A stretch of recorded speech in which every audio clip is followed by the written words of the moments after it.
चलिए देखते हैं आपकी बुक का question number 47 T S Grewal का क्या कह रहा है। ए बी सी पार्टनर है, शॉर्ट में लिखा मैंने ए बी सी है पार्टनर। कैपिटल ए की दे रखी है 50,000, बी की दे रखी है 50,000, सी की दे रखी है 1,00,000। करेंट अकाउंट बैलेंस दे रखा है ए का 10,000, बी का दे रखा 5,000, सी का दे रखा 2,000। इंटरेस्ट ऑन कैपिटल दिया हुआ है ए का 10% के हिसाब से इंटरेस्ट ऑन कैपिटल देना है। सी की सैलरी दे रखी है 12,000 पर एनम।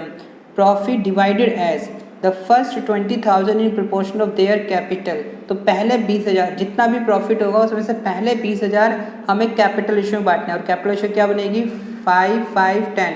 तो 5, 5, 10 तो 1, 1, 2 आ गई रेशियो, तो मैं 1, 1, 2 में बांटना है। और next 30,000 in a ratio of 5, 3, 2। तो नेक्स्ट 30,000 किस में बांटने हैं आपको 5, 3, 2 में। और रिमेनिंग जो प्रॉफिट बचेगा वो किस में बांटोगे आप भाई इक्वली। और नेट प्रॉफिट फर्म का कितना है अभी फिलहाल 1,72,000। चलिए करते हैं इस क्वेश्चन को। तो क्वेश्चन करने के लिए हमें सबसे पहले पीएनएल अकाउंट ट्रांसफ़र करना पड़ेगा। पीएनएल अकाउंट ट्रांसफ़र किया 1,72,000 जो था। अब जो पार्टनर्स को देना है वो इस साइड से 2। सबसे पहले इंटरेस्ट ऑन कैपिटल है क्वेश्चन में। अब देखो यहाँ पे ना करेंट अकाउंट दिया हुआ है। जब भी करेंट अकाउंट देगा तो जो इंटरेस्ट मिलेगा पार्टनर को इस पे, लेकिन जाएगा करेंट अकाउंट में, ध्यान रखना। मिलेगा कैपिटल पे, जाएगा करंट में। तो मिला कैपिटल पे लेकिन जाएगा किस पे एज करंट अकाउंट में। ऐसे ही बीस करंट अकाउंट में, ऐसे ही सीज करंट अकाउंट में, तीनों के करंट अकाउंट में जाएगा। तो 10% किस पे मिलेगा भाई, मिलना किस पे इस पे मिलना है 50,000 का 10%। तो 5,000 इसका हुआ, 5 इसका हुआ और 10,000 इसका होगा। तो टोटल कितना हो गया भाई 20,000 हो गया। ठीक है। और कुछ है सी की सैलरी है 2 सीज सैलरी, इसकी 12,000 सैलरी है। और कुछ है और कुछ नहीं है। तो अब हम इसको कर देंगे क्लोज। ठीक है। तो इसको कर दो क्लोज। इसमें हमें अप्रोप्रिएशन अकाउंट बनाना है। ठीक है। अब इसका एक और चीज़ बताएंगे। 1,72,000 यहाँ लिखा, 1,72,000 यहाँ लिखा। अब इसमें से माइनस करो 32 तो बचेगा 1,40,000। ये आ गया हमारा डिविजिबल प्रॉफिट। अब ये बांटने की समझना कैसे करना है। डिविजिबल प्रॉफिट ट्रांसफर किस किस में एज करंट अकाउंट में। ठीक है। फिर 20 करंट अकाउंट में, फिर सीज करंट अकाउंट में। अब ये चीज़ समझना कैसे ट्रांसफ़र करनी है आपको। देखो ध्यान से, क्वेश्चन यहाँ तक हो गया, हमारा प्रॉफिट आ गया 1,40,000। अब देखना है यहाँ पे डिस्ट्रीब्यूशन कैसे करना है। तो क्वेश्चन में क्या रखा था, जो पहले 20,000 है उसको इस रेशो में बांटना है। तो हमने क्या करा, इस रेशो में 20,000 को बांट दिया। तो 1, 1, 4, 4 से डिवाइड किया, 5,000 इसको मिलेगा, 5,000 इसको मिलेगा, 10,000 इसको मिलेगा। और 30,000 प्रॉफिट इन दिस रेशो। तो 30,000 प्रॉफिट को इस रेशो में बांटना है। तो 8, 10, 10 से डिवाइड करो, 15,000 तो यहाँ पर आएगा, 9,000 यहाँ आएगा और 6,000 यहाँ आएगा। ठीक है। फिर नेक्स्ट रिमेनिंग जो रह गया, रिमेनिंग प्रॉफिट किस रेशो में बांटना, 1, 1 में। मतलब 30,000 इसका, 30,000 इसका और 30,000 इसका। ठीक है। तो टोटल हमने प्रॉफिट बांट दिया। अब हमें करना क्या है, टोटल लिखो यहाँ पे कितना हो जाएगा, यहाँ पे 20, 50,000 हो गया ये, और 39, 5, 44,000 हो गया, और 36, 6, 46,000 हो गया। तो ये प्रॉफिट हमारा आ गया इस तरीके से। ठीक है। तो हमें क्या लिख देना है, इस 50,000 को यहाँ पे लिख दो, ये 44,000 यहाँ लिख दो और 46,000 यहाँ लिख दो।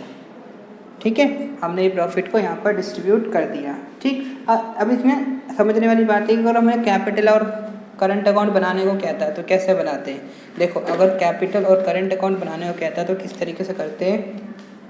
तो पहले बनाते हैं हम कुछ भी बना लो, पहले पार्टनर्स करंट अकाउंट बना लो। पहले करंट अकाउंट देखो हम बनाएंगे पार्टनर्स करंट अकाउंट। कितने पार्टनर इसमें, 3 पार्टनर। तो 3 कॉलम बनाओ, 2, 3, 1, 2, 3। ठीक है। तीनों बना लिए, A B C debit credit. तो अब यहाँ पे पर्टिकुलर है वो लिख लेना, पर्टिकुलर लिख नहीं रहा मैं। ठीक है। तो सबसे पहले इनका जो बैलेंस दिया हुआ है, बैलेंस बी डी, वो लिखो, बाय बैलेंस बी डी। कितना है भाई, करंट का देखना है। एक का 10,000 था, दूसरे का 5,000 था, तीसरे का डेबिट था। तो यहाँ आएगा डेबिट बैलेंस में टू बैलेंस बी डी। कितना भाई 2,000। अब जो पार्टनर को इस साल मिला वो यहाँ पर आएगा, बाय क्या क्या मिला है, तो इंटरेस्ट ऑन कैपिटल। कितना मिला भाई इनको इंटरेस्ट ऑन कैपिटल? 10%। तो 5,000 यहाँ आना है, 5,000 यहाँ आना है और 10,000 ये मिला था। और किसी को आई थिंक सैलरी में मिली थी, सैलरी किसको मिल रही थी? सी को मिल रही थी, सी की सैलरी थी 12,000। तो यहाँ लिख दी सैलरी। अब हमें क्या करना है, लास्ट में जो मिला है इनको डिविजिबल प्रॉफिट वो भी ट्रांसफ़र करो पहले बाय P&L अकाउंट। तो कितना हो गया था वो? एक का था आया था 45, कितना आया था भाई? एक का 50,000 और एक का 44,000 और एक का कितना आया था? 46,000। ठीक है, तो ये लिख दिया। अब हमें क्या करना है, टोटल करके लिख दो। किसी ने ड्राइंग्स तो करी नहीं है क्वेश्चन में, ड्राइंग्स होता तो ड्राइंग्स भी लेस हो जाता। ठीक है, ड्राइंग्स नहीं है तो अब हमें क्या करना है, इसका टोटल करके यहाँ पर बैलेंस CD लिख देना है। तो 10 50 कितना हो जाएगा? 60 65,000। तो इसका एज इट इज़ 65,000। और ये कितना हो जाएगा? 50 54,000 54,000। और ये कितना होगा भाई? 46। और ये कितना हो जाएगा भाई? यहाँ से 10 12 10 6 68,000। तो बचेगा कितना इसका? 66,000। ठीक है, तो ये था हमारा क्वेश्चन करंट अकाउंट। और कैपिटल अकाउंट में कोई चेंज नहीं है, तो जो 50,000 ओपनिंग बैलेंस ओपन करोगे यहाँ 50 1 लाख वो सीधा एज इट इज़ हो जाएगा, कोई चेंज नहीं करना उसमें। ठीक है, तो ये था हमारा क्वेश्चन, हमारा पहला क्वेश्चन 47। चलिए देखते हैं नेक्स्ट क्वेश्चन एक और। देखिए मैंने शॉर्ट में 51 क्वेश्चन आपकी बुक का लिखा है। यहाँ पर क्या है? यहाँ पर भाई Ali and Bahadur are partners in 70-30% ratio, मतलब 7:3 के रेशियो में पार्टनर है। और their capital as on 1 April 2018 25,000 एक की दे रखी है, दूसरे की 20,000। इंटरेस्ट ऑन कैपिटल दे रखा है 5% per annum. Drawings of the partner during the year 3,500, एक की 3,500 है और एक की दे रखी है 2,500। ठीक है, रिस्पेक्टिवली। तो अली की इतनी है और बहादुर की इतनी है। अब profit before interest on capital, interest on capital से पहले प्रॉफिट कितना था? 40,000 का, और उसकी एनुअल सैलरी से भी पहले। तो एनुअल सैलरी कितनी है? 3,000। तो कैपिटल और इंटरेस्ट से पहले 40,000 है, तो हमें पहले वाला ही चाहिए होता है। ठीक है, 40,000 लेंगे। और 10% ऑफ डिविजिबल प्रॉफिट ट्रांसफ़र करना है हमें जनरल रिजर्व में। Prepare profit and loss appropriation account, current account, capital account. तो 3 चीज़ बनानी है, तीनों चीज़ देखो कैसे बनाते हैं। तो क्वेश्चन ये है आपका 51 TS ग्रेवाल का। तो सबसे पहले लिखो बाय P&L अकाउंट। तो प्रॉफिट कितना है भाई? 40,000 प्रॉफिट यहाँ लिखा। अब जो जो चीज़ पार्टनर को देना है वो यहाँ पर टू इंटरेस्ट ऑन कैपिटल। अब देखो करंट अकाउंट बनाना है ना, इसमें जब भी करंट अकाउंट बनाना होगा तो जो भी चीज़ पार्टनर को करंटली बेसिस पे, ईयरली बेसिस पे दी जाती है वो करंट में जाती है। ठीक है, और कैपिटल अकाउंट में सिर्फ 2 ही चीज़ें जाती है, जब वो पैसा परमानेंटली निकालेगा या तो वो लगाएगा। ठीक है, तो उसके अलावा कैपिटल अकाउंट कभी चेंज नहीं करना है। तो इसका मतलब लगाना तो इंटरेस्ट कैपिटल पे, लेकिन ट्रांसफ़र कितने करोगे? करंट अकाउंट में। ठीक है, और ऐसे ही बहादुर का। ठीक है, तो कितना देना था? 5% देना था। एक का 25,000 था तो 1250 बनेगा, दूसरे का था 20,000 तो 1,000 बनेगा, टोटल 2,250 बन गया। और हमें बहादुर की सैलरी देनी तो टू बहादुर सैलरी कितनी थी भाई? इसकी 3,000 सैलरी थी। ठीक है, बुक नहीं है तो बुक लेके देखना। अब क्वेश्चन एक बार ही दिखा सकता हूँ मैंने, तो आप बुक में देख लेना एक बार क्वेश्चन। 3,000 बहादुर की सैलरी थी। अब कह रहा है 10%, अब ये क्वेश्चन में कह रहा है 10% डिविजिबल प्रॉफिट ट्रांसफर करना जनरल। तो डिविजिबल प्रॉफिट कैसे निकलेगा भाई? इसमें से ये दोनों लेस करके डिविजिबल प्रॉफिट आ गया। ठीक है, तो डिविजिबल प्रॉफिट कैसा आएगा? इसमें से ये दोनों को लेस करोगे तो आपका डिविजिबल प्रॉफिट आ जाएगा। तो वो ट्रांसफ़र करना है जनरल रिजर्व में। तो क्या करो, 40,000 में से माइनस करो 2,250 माइनस 3,000 और इसका 10% कर दो ट्रांसफ़र जनरल रिजर्व में।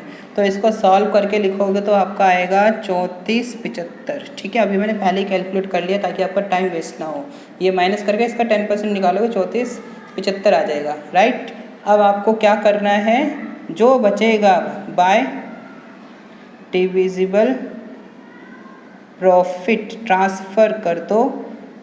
अब बताओ प्रॉफिट कहाँ ट्रांसफर होगा, कैपिटल में, करंट में। प्रॉफिट हर साल मिलता है तो करंट में। और बेसिकली सिर्फ दो ही वजह से कैपिटल चेंज होगा, तो लगाने से या निकालने से, और किसी काम से नहीं। सारी चीज़ डालो करंट में बिना सोच समझे, तो ये करंट में। और बहादुर का भी करंट बढ़ा दो। अब निकालो डिविजिबल प्रॉफिट एक्चुअल वाला कितना आता है, ठीक है। तो ये कैसे निकालोगे, 40,000 तो ये था, 40,000 ये था। अब इन तीनों को इसमें से लेस कर लो, ठीक है। तो इन तीनों को लेस करके कितना बनेगा आपका, तो ये बन जाएगा आपका 5, ठीक है। और 5 7 7, ठीक, 5 7 और 8 4 2 12, ठीक, और 9 10 11 और 3 31 275। अब इसको बांटोगे तो 31 275 को बांटना है 7/10 में एक, तो फिर दूसरा 3/10। तो इसको सॉल्व कर दोगे तो ये आपका आंसर आ जाएगा। यहाँ पर भाई बांटने पर कितना आएगा, एक का आएगा नीचे वाले का 9383, दूसरे का आएगा 21892, ठीक। तो ये हमारा P&L एप्रोप्रिएशन बन गया। इस तरीके से बनाना है, ठीक है। ध्यान रखना, जब भी करंट अकाउंट दिया होगा, फिक्स्ड कैपिटल मेथड होगा, तो उस केस में हमें करंट अकाउंट को डेबिट करना, करंट अकाउंट में ट्रांसफर करनी सारी चीज़ें। अब बनाते हैं इसका क्या कहते हैं, करंट अकाउंट, कैपिटल अकाउंट। और देखो आज बारिश भी आ रही थी तेज़, तो देखो इसका आप करंट अकाउंट कैसे बनाएंगे, partners current account, partners capital account. तो मैंने फॉर्मेट पहले बना रखा है, टाइम बचे आपका इसलिए। तो अब करंट अकाउंट में पहले इनका बैलेंस देखो है ओपनिंग, करंट अकाउंट का बैलेंस तो नहीं दे रखा, ठीक है, लेकिन कैपिटल का बैलेंस दिया हुआ, तो इसको डाल दो बाय बैलेंस BD। कितना था, एक का 25,000 था, दूसरे का 20,000, डाल दिया। अब देखो ये जो बैलेंस है, ये वाला कैपिटल अकाउंट तभी चेंज होगा तब वो या तो परमानेंटली विड्रॉ करे, ड्राइंग्स ना करे, विड्रॉ करे, या तो वो क्या कहते हैं लगाए पैसा, ठीक है। तो दो ही कारणों से इंक्रीज डिक्रीज होगा, तो अदरवाइज नहीं, तो इसको छोड़ दो फिर।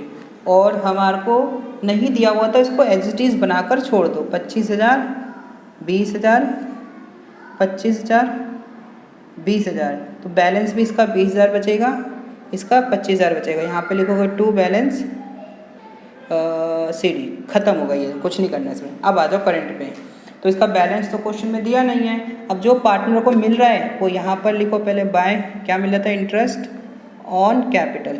क्या क्या मिल रहा था, एक को 1250 और एक को 1,000।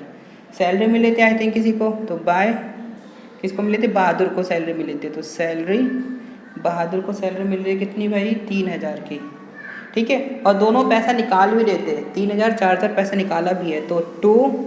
अब देखो यहाँ ड्राइंग्स आएगा क्योंकि ये पर्सनल यूज़ के लिए निकाला है, उनकी कैपिटल में कमी नहीं आई है, ड्राइंग्स करा है, मतलब वो यूज़ करने के लिए पैसा निकाल रहे हैं, बाद में दे देंगे, लेकिन याले में परमानेंटली निकालना पड़ेगा उनको, ठीक है। तो ड्राइंग्स थी इनकी, एक की 3,000, दूसरे की एक की 3500 थी, दूसरे की 3,000, ठीक है। तो ये आपका क्वेश्चन यहाँ से कंप्लीट। अब इसका बैलेंस शीट निकाल दो, क्वेश्चन हो जाएगा कंप्लीट। 4,000, अच्छा अब गलती हुई, देखो 3,000 ये ज़्यादा है तो डेबिट ये आएगा 3,500, तो इसका बैलेंस यहाँ बचेगा, बैलेंस शीट इसका यहाँ बचेगा, ठीक है। तो कितना बचेगा बैलेंस शीट, 1200 को हटाएंगे तो 0 5 फिर 4 2 फिर 2, यहाँ से ये ज़्यादा आ रहा है 4,000 3,000 1,000 यहाँ बचेगा इसका बैलेंस, ठीक है। तो ये टू बैलेंस शीट, यहाँ बचने का मतलब है इसमें पैसा यूज़ किया है फर्म से, तो इसमें से बाद में काटा जाएगा।